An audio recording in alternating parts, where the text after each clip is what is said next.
ఓం గం గణాధిపతయే నమః. హాయ్ అండి, అందరికీ నమస్కారం. మనం ఈరోజు ఈ వీడియోలో గురి పౌర్ణమి ఎప్పుడు, పూజా విధానము, శుభ సమయము, గురి పౌర్ణమి రోజు మనం చేయవలసిన పనులు ఏమిటి, చేయకూడని పనులు ఏమిటో మనం ఇప్పుడు ఈ వీడియోలో తెలుసుకుందాం. ఈ వీడియో కనుక మీకు నచ్చినట్లయితే లైక్ చేయండి, షేర్ చేయండి, సబ్స్క్రైబ్ చేసుకోండి. ఈ వీడియో లాస్ట్ వరకు స్కిప్ చేయకుండా చూడండి. Please subscribe me, support me, share me, like me. Thank you for watching. Hindu మతములో గురి పౌర్ణమి పండుగను ముఖ్యమైనదిగా భావిస్తాము. గురి పౌర్ణిమను వ్యాస పూర్ణిమ, వేద పూర్ణిమ అని కూడా అంటారు. ఆషాఢ మాసములో పౌర్ణమి రోజున గురి పౌర్ణమి జరుపుకుంటాము. ఈ ఏడాది గురి పౌర్ణమికి ఎంతో ప్రాముఖ్యత ఉంది.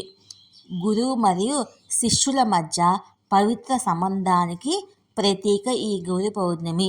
ఈ రోజున శిష్యులు తమ గురువుకు కృతజ్ఞత వ్యక్తం చేస్తారు, గురువులను గౌరవిస్తారు.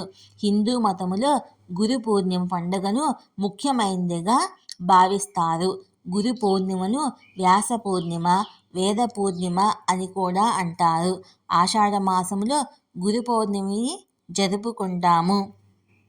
ధార్మిక విశ్వాసాల ప్రకారము 4 వేదాల జ్ఞానాన్ని ప్రసాదించిన మహర్షి వేదవ్యాస మహర్షి ఈ రోజున జన్మించారు. మానవాళికి ఆయన చేసిన సేవలకు గుర్తింపుగా ఆయన జయంతిని గురు పౌర్ణమిగా జరుపుకుంటాము. వేదవ్యాస మహర్షి 4 వేదాల జ్ఞానాన్ని తొలిసారిగా మానవాళికి అందించారు. అందువల్ల ఆయన్ను మొదటి గురువు అనే బిరుదు ఇవ్వబడింది. 2025 సంవత్సరంలో గురు పౌర్ణమి ఎప్పుడు వచ్చిందో ఇప్పుడు తెలుసుకుందాము. ఈ ఏడాది గురు పౌర్ణమి జూలై 10న వచ్చింది. పూర్ణిమ తిథి జూలై 10, 2025 ఉదయము 1:36 మొదలవుతుంది. జూలై 11, 2025 తెల్లవారుజామున 2:06 ముగుస్తుంది. కాబట్టి ఈ సంవత్సరము గురు పౌర్ణమిని జూలై 10వ తేదీన జరుపుకుంటాము. గురు పౌర్ణమి ప్రాముఖ్యత ఏంటో తెలుసుకుందాము. భారతీయ నాగరికతలో గురువుకు ప్రత్యేక స్థానం ఉంటుంది. గురువు ఒక వ్యక్తికి సన్మార్గం చూపిస్తాడు. గురువు అనుగ్రహంతో మనిషి జీవితంలో విజయం సాధిస్తాడు. ఈరోజు శిష్యులు తమ గురువుని పూజిస్తారు. అంతేకాదు, ఎవరైతే జీవితంలో ఇబ్బందులను ఎదుర్కొంటున్నారో వారు శ్రీ మహావిష్ణువును, లక్ష్మీదేవిని పూజిస్తే వారి జీవితంలో ఉన్న ఇబ్బందులన్నీ తొలగిపోతాయి, సమస్యలన్నీ తొలగిపోతాయి. ఈరోజు పెద్దలను, గురువులను, ఉపాధ్యాయులను పూజించే రోజును గురు పూర్ణిమ లేదా వ్యాస పూర్ణిమ అని పిలుస్తారు. ఈ రోజున శిష్యులు తమ గురువులను పూజిస్తారు. ప్రతి సంవత్సరము ఆషాఢ శుద్ధ పౌర్ణమి రోజు గురు పౌర్ణమి జరుపుకుంటాము. ఈ రోజున శిష్యులు గురు పూజోత్సవం జరిపి గురువులకు కానుకలను సమర్పించి గురువుని సత్కరించి వారి ఆశీర్వాదము తీసుకుంటారు. గురువులు తమ శిష్యులకు ఆధ్యాత్మిక జ్ఞానము, విద్య ద్వారా మార్గనిర్దేశం చేస్తారు. జీవితంలో ముందుకు సాగడానికి శిష్యులను ప్రేరేపిస్తారు. అడుగడుగున తమ శిష్యుల ఆత్మవిశ్వాసాన్ని పెంచుతారు. అటువంటి గురువును స్మరించుకుంటూ జరుపుకునే పండగే గురు పౌర్ణమి. వేదవ్యాసుడు ఈ రోజున జన్మించాడు. అందుకే దీన్ని మహర్షి వేదవ్యాసుడి జన్మదినంగా జరుపుకుంటాము. మహాభారతము సహా అనేక ఇతర గ్రంథాలను కూడా వేదవ్యాసుడు రచించాడు. హిందూ క్యాలెండర్లో గురు పౌర్ణమికి విశిష్ట స్థానం ఉన్నది. ఈ రోజున స్నానం, దానం చేయడము ప్రత్యేక ప్రాముఖ్యతను కలిగి ఉంటుంది. ఈ రోజున దాన ధర్మాలు చేయడం వల్ల జీవితంలో ఆనందం లభిస్తుంది, సమస్యల నుంచి ఉపశమనం లభిస్తుంది. గురు పౌర్ణమి రోజున విష్ణువుని, లక్ష్మీదేవి, వేదవ్యాసుని పూజించడం వల్ల జీవితంలో ఆనందం లభిస్తుంది, ప్రతి కోరిక నెరవేరుతుంది. గురు పౌర్ణమి రోజున ఆచార ఆచారాల ప్రకారము ఉపవాసం ఉండటం వల్ల జీవితంలో ఆనందం లభిస్తుంది. గౌతమ బుద్ధుని గౌరవార్థము బౌద్ధులు కూడా ఈ రోజున గురు పౌర్ణమిని జరుపుకుంటారు. వేదవ్యాసుడు వేదకాలపు సంస్కృతినంతా 4 వేదాల్లో సంకలనం చేశాడు. అందుకే అతన్ని వేదవ్యాసుడు అని కూడా అంటారు. గురు శిష్యుల మధ్య సంబంధానికి ప్రతీకగా రామలక్ష్మణులు, విశ్వామిత్రుడు, బలరామకృష్ణుడు, సాందీపముని, ద్రోణుడు, అర్జునుడు, పరశురాముడు, భీష్ముడు వంటి గురు శిష్యులందరూ మనకు కనిపిస్తారు. హిందువులు ఈ గురు పౌర్ణమి నాడు సాయిబాబాను కూడా గురువుగా భావించి ఆరాధించి పూజలు చేస్తారు.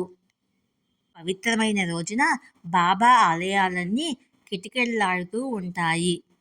ఈ గురు పౌర్ణమి రోజున కొన్ని శుభ యాదృచ్ఛికాలు కూడా జరగనున్నాయి. అదే రోజు శక్తివంతమైన ఇంద్రయోగం ఏర్పడుతున్నది. ఈ యోగ సమయంలో మనం ఏ శుభకార్యం చేపట్టినా అది విజయవంతమవుతుందని జ్యోతిష్యులు చెప్తున్నారు. మనకు అనాదిగా తల్లిదండ్రుల తర్వాత అంతటి గొప్ప స్థానాన్ని గురువుకు ఇచ్చారు. గురువు అంటే మనలోని చీకటిని పారద్రోలి జ్ఞానజ్యోతుల్ని వెలిగించేవాడని అర్థము. ఈ గురు పౌర్ణమి రోజున చాలామంది తమకు ఇష్టదైవాన్ని గురువులుగా కొలుచుకుంటారు. కొంతమంది దత్తాత్రేయుడిని తమ గురువుగా భావిస్తారు. మరికొందరు షిరిడి సాయిబాబాను తమ గురువుగా భావిస్తారు. గురువుకు దైవం రాసిన తలరాతను కూడా మార్చగల శక్తి ఉంటుంది. అందుకే ఉపనయనం తర్వాత తొలి గురువు తండ్రిగా వటుడికి గాయత్రి మంత్ర ఉపదేశం తండ్రి చేస్తాడు.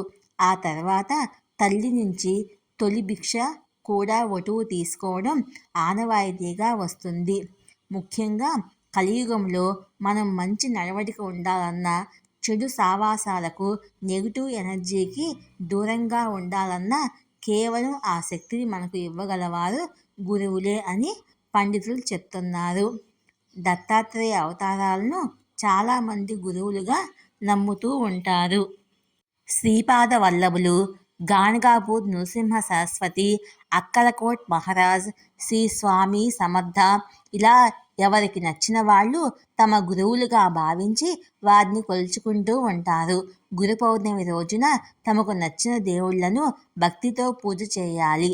ఆ రోజున ప్రత్యేకంగా పండ్లు సమర్పించాలి. మనల్ని సమాజంలో మంచి స్థానంలో నిలబెట్టిన గురువులను లేదా టీచర్స్ను ఆ రోజున స్మరించుకోవాలి. గురువును బ్రహ్మ, విష్ణు, మహేశ్వర స్వరూపంగా భావించే గొప్ప సంస్కృతి మనది. ఈ రోజున గురువులను స్మరించడం వల్ల త్రిమూర్తులను పూజించిన పుణ్యఫలం మనకు లభిస్తుందని పురాణాలు చెప్తున్నాయి. గురు పౌర్ణమి రోజు పూజ ఎలా చేయాలో ఇప్పుడు మనం తెలుసుకుందాము. తెల్లవారుజామున నిద్రలేచి తలస్నానం చేసి పూజకు ఏర్పాట్లు చేసుకోవాలి. ఈ ప్రత్యేకమైన రోజు కాబట్టి తెల్లవారుజామున పూజలు చేయడంలో మీకు ఎలాంటి ఇబ్బంది కలగకుండా పూజా సామాగ్రి, పూలు, మాలలు, తాంబూలం వంటి ఇతర పూజా వస్తువులను ఒకరోజు ముందుగానే ఏర్పాటు చేసుకోవాలి. అనంతరం మీ గురువుగారి దగ్గరికి వెళ్ళి ఆయన పాదాలు కడిగి తర్వాత ఆయనకు పూజ చేసి మీ శక్తి కొలది పండ్లు, పూలు, స్వీట్లు, డబ్బులు మొదలైన వాటిని సమర్పించాలి. గురు పౌర్ణమి రోజు మనం చేయాల్సిన పనులేంటో తెలుసుకుందాము. గురు పౌర్ణమి రోజున లక్ష్మీనారాయణ ఆలయంలో కొబ్బరికాయను కొట్టండి. ఈ రోజున విష్ణువుని పూజించి మీ శక్తి మేరకు దానం చేయండి. ఈ రోజున పసుపు మిఠాయిలు, వస్త్రాలు దానం చేస్తే మంచిది. ఇలా చేయడం వల్ల జాతకంలో గురుదోషం తొలగిపోయి అదృష్టం కలిసి వస్తుంది. మీకు డబ్బుకు లోటు లేకుండా ఉండాలంటే గురు పౌర్ణమి నాడు అవసరమైన వారికి శనగపప్పును దానం చేయండి. మీ పెళ్లికి ఇబ్బందులు ఎదురవుతున్నట్లయితే గురు పౌర్ణమి రోజున గురు యంత్రాన్ని స్థాపించండి. దీనివల్ల మీ ఇంట త్వరలోనే పెళ్లి బాజాలు మోగుతాయి. చదువులో విజయం సాధించలేకపోతున్నట్లయితే గురు పౌర్ణమి రోజున గోవుని పూజించండి. ఈ రోజున భగవద్గీతను పఠించడము ఎంతో మంచిది. గురు పౌర్ణమి రోజున గురువుని పూజించి ఆయన ఆశీర్వాదం తీసుకోండి. వారికి పసుపు బట్టలు దానం చేయండి. ఇలా చేయడం వల్ల అదృష్టం మీ తలుపు తడుతుంది. పౌర్ణమి రోజున కొన్ని పనులు చేయడం ద్వారా సంపదలకు దేవత అయిన లక్ష్మీదేవిని ప్రసన్నం చేసుకోవచ్చు. దీనికోసం ఒక కుండలో మంచినీటిని తీసుకొని రావి చెట్టుకు ఆ నీటిని సమర్పించండి. ఇలా చేయడం వల్ల లక్ష్మీదేవి అనుగ్రహం లభిస్తుందని చెబుతారు.